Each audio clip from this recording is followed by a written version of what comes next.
Livro de Êxodo,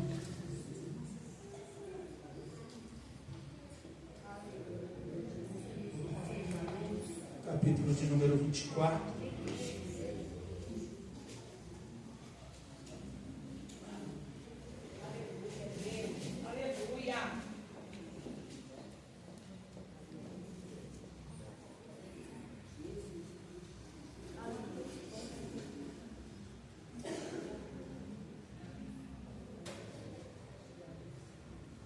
Acharam? Amém. Êxodo, capítulo de número 24. Deus manda Moisés e os anciões subir ao monte. Depois disse a Moisés: sobe ao Senhor, tu, Arão, Nabate, Abiú e os 70 dos anciões de Israel, inclina-os de longe, e só Moisés chegará ao Senhor, mas eles não se cheguem, e nem o povo suba com ele. Vindo, pois, Moisés, e contando ao povo todas as palavras do Senhor, e todos os estatutos, então o povo respondeu a uma voz, e disseram: todas as palavras que o Senhor tem falado, faremos. Moisés escreveu todas as palavras do Senhor, e levantou pela manhã de madrugada, e edificou um altar ao pé do monte, e 12 monumentos, segundo as 12 tribos de Israel. Enviou certos jovens dos filhos de Israel, aos quais ofereceram o holocausto e sacrificaram ao Senhor sacrifício pacíficos de bezerro. E Moisés tomou a metade do sangue e a pôs em bacia, e a outra metade do sangue aspergiu sobre o altar. Tomou o livro do concerto e leu aos ouvidos do povo, e eles disseram: tudo que o Senhor tem falado, falaremos e obedeceremos. Então tomou Moisés aquele sangue e aspergiu sobre o povo e disse: eis que o sangue do concerto que o Senhor tem feito convosco sobre todas essas palavras. E subiram Moisés e Arão, Nabate e Abiú e os 70 dos anciãos, e viram o Deus de Israel debaixo de seus pés. E havia como uma obra de pedra de safira, e como um parecer do céu na sua claridade. Porém não estendeu a sua mão sobre os escolhidos dos filhos de Israel, mas viram a Deus e comeram e beberam. Então disse o Senhor a Moisés: sobre mim ao monte, fica lá, e dar-te-ei as tábuas de pedra e a lei e os mandamentos que tenho escrito para vos ensinar.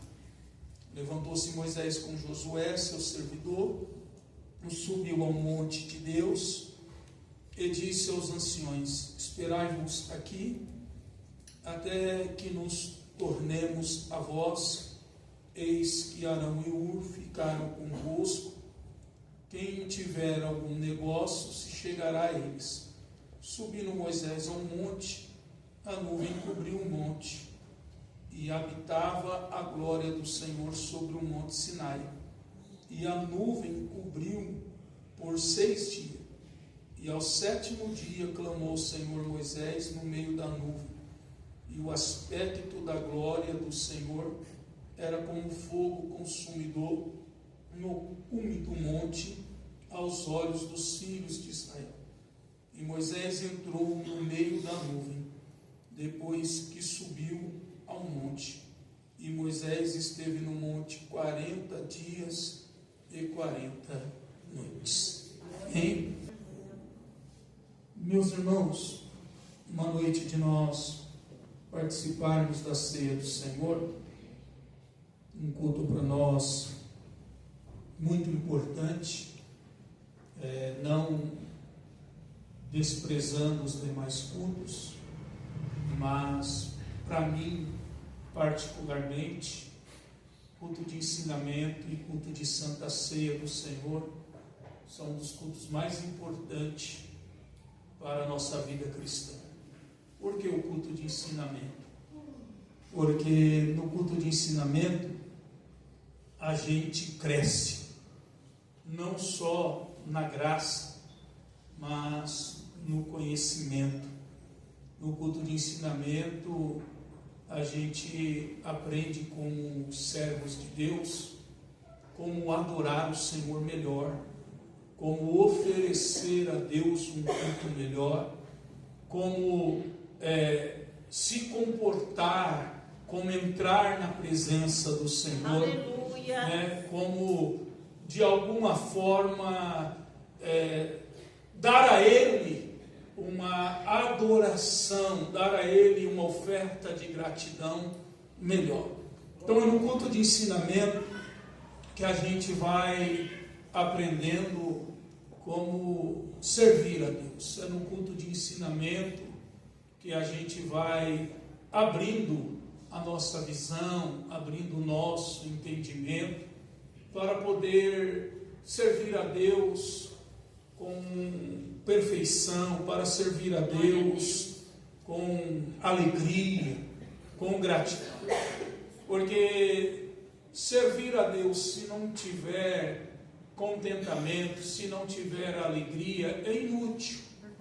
Porque a gente muito fala da responsabilidade que um pastor tem, mas a gente esquece que a ovelha tem uma responsabilidade.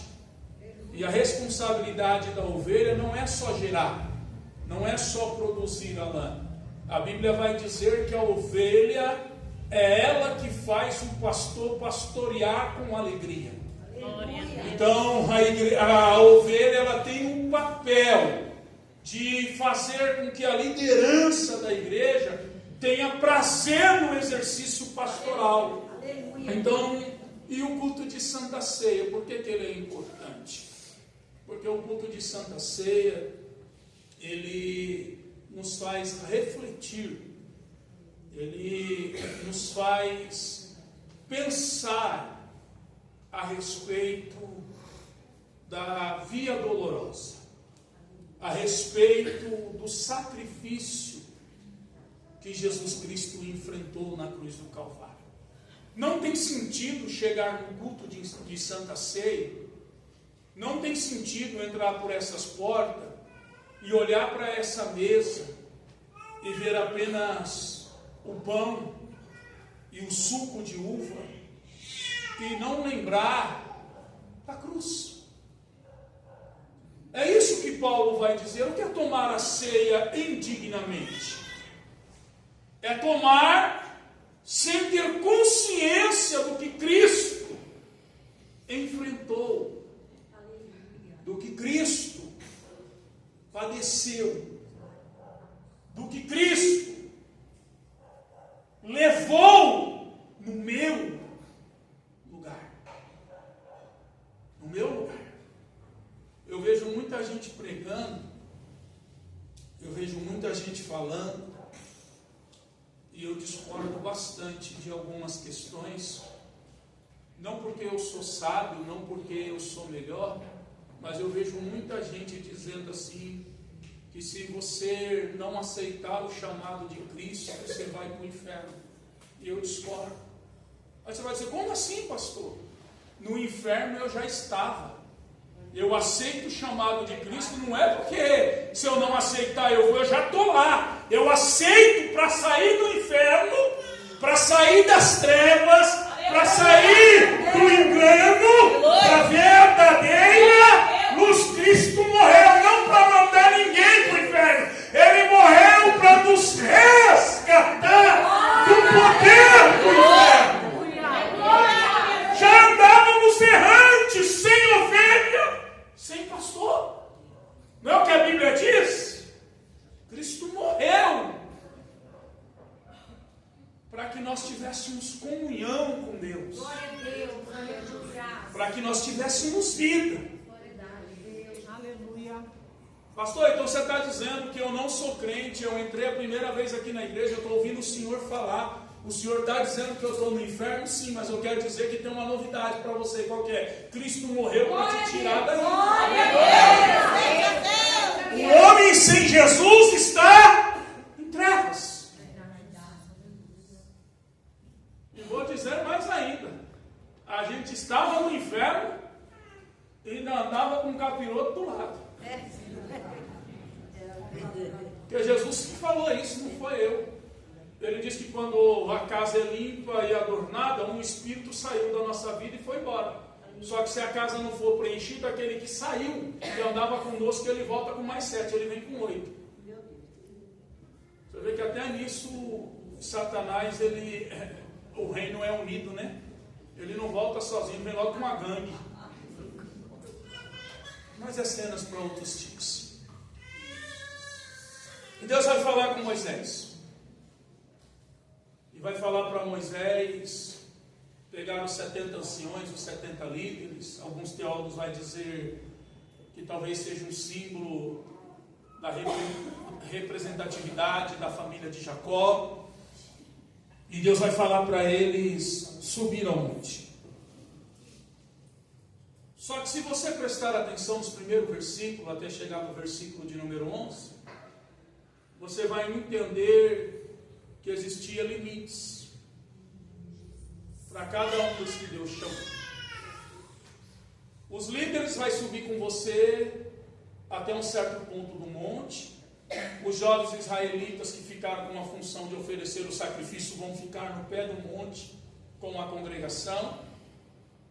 E depois de Deus se manifestar na vida dos líderes, quando Moisés edifica um altar, faz um sacrifício, coloca o sangue sobre o altar, asperge o sangue sobre a liderança, não sobre toda a congregação, porque Moisés não conseguiria fazer isso em toda a nação.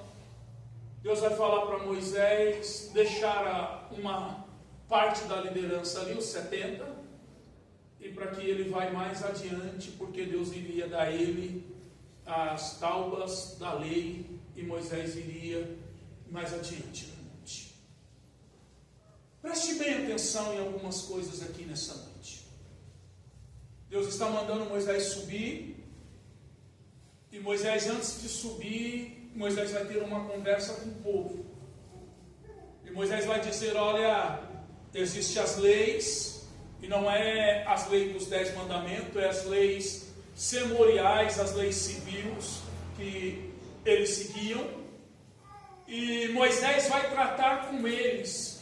E eles vão responder de bom grado que eles estão dispostos a fazer tudo quanto o Senhor lhe ordenou. Então está sendo feito ali um acordo, está sendo feita ali uma aliança. Moisés propõe algo e eles aceitam seguir aquilo que foi proposto. E eles vão subir. Sobe Moisés, sobe os 70 anciões, os jovens faz o sacrifício no pé do monte, levanta-se 12 colunas representando as tribos de Israel, e eles vai pegar o sangue do sacrifício sobre o altar e vai aspergir sobre os 70 líderes. Por que Moisés vai usar o sangue daquele animal para aspergir sobre a sua liderança que representava o povo? Porque ele está selando o pacto que eles combinaram lá embaixo. A aliança só vai valer, só vai ser selada quando o sangue for aspergido pelo derramamento do sangue. Então, quando sangue é aspergido e lançado sobre o povo, a aliança está sendo confirmada. Deus propõe as regras e o povo concorda em seguir aquilo que está sendo proposto. Paulo, quando vai escrever a respeito da Santa Ceia, que é o texto que a gente lê todo o culto quando a Santa Ceia é ministrada, e daqui a pouco nós vamos ler. Paulo, ele vai falar sobre o quê? Sobre a nova aliança. Paulo não está dizendo simplesmente um novo testamento, um novo pacto e para por aí. Ele diz a nova aliança, aonde ela é feita? Ele diz a nova aliança no sangue de quem? De Jesus, no sangue de Cristo.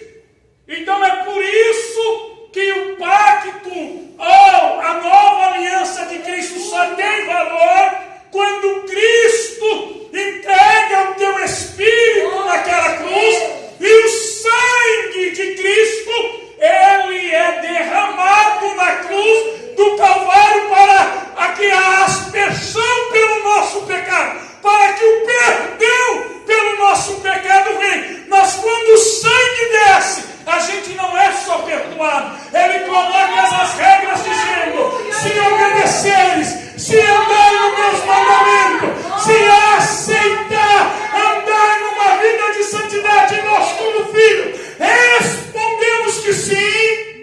O sangue de Cristo confirma conosco uma aliança, um compromisso com a tua igreja. Então a gente precisamos entender que ao participar desta ceia, a gente traz à memória o sacrifício de Cristo. Mas a gente lembra que esse sangue não é simplesmente, ou foi simplesmente derramado para que os nossos pecados fossem perdoados. Mas Cristo fez conosco uma aliança. Cristo fez conosco um acordo. Um contrato foi assinado. Glória a Deus. Aleluia. A palavra acordo, a palavra contrato, ela vai vir de uma expressão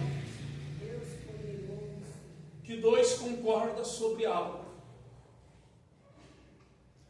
E é por isso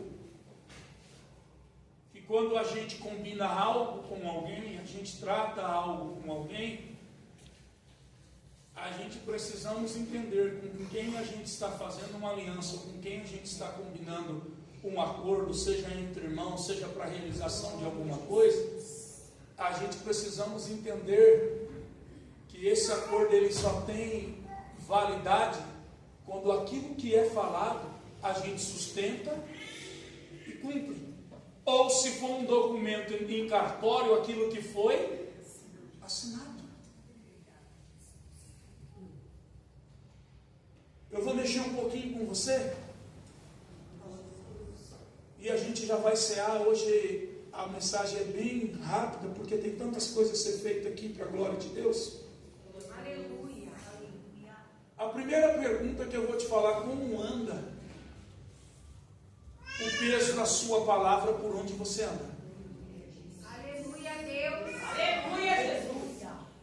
Como que você trata os seus acordos? Como que você trata aquilo que você combina?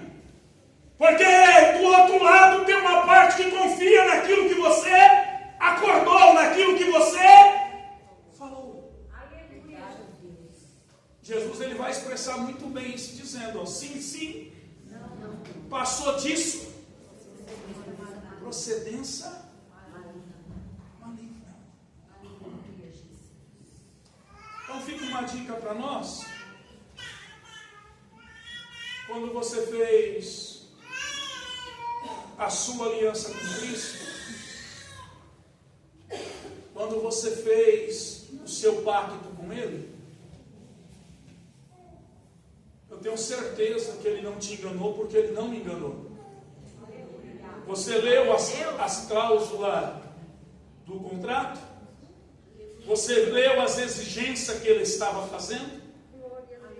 Você prestou atenção naquilo que Ele colocou, dizendo: essas são as minhas regras, é neste caminho, é nesse molde, é dessa forma, é dessa maneira, não tem de outro jeito. Você aceitou fazer parte deste pacto, você aceitou essa graça, você aceitou este acordo. Aleluia, Deus. É poderoso, Jesus. Então sustente aquilo que você aceitou de bom grado. Sustente aquilo que você acordou com Cristo. Eles vão ter uma visão espetacular nesse monte. Não é o próprio Deus se manifestando ali, é uma visão. Eles vão ver uma visão de pedra de safira, de uma forma como se fosse o próprio céu. E o texto vai dizer que quando eles têm a visão, no local onde eles estão, que a glória de Deus desce aos anciões, entre eles comem e bebem. Sinal de comunhão. Sinal de relacionamento, de intimidade. Quem passa pelo sangue aspergido, quem faz aliança com Cristo, senta na mesa, come e bebe, porque tem comunhão. Tem comunhão com o corpo, tem comunhão com o céu, tem comunhão com a igreja, tem comunhão com a família de Cristo. E quando eles terminam de comer e de beber, o texto diz que eles foram poupados, que Deus não estendeu a mão para fulminar nenhum deles, por causa do sangue de Cristo que havia, ou do sacrifício aspergido.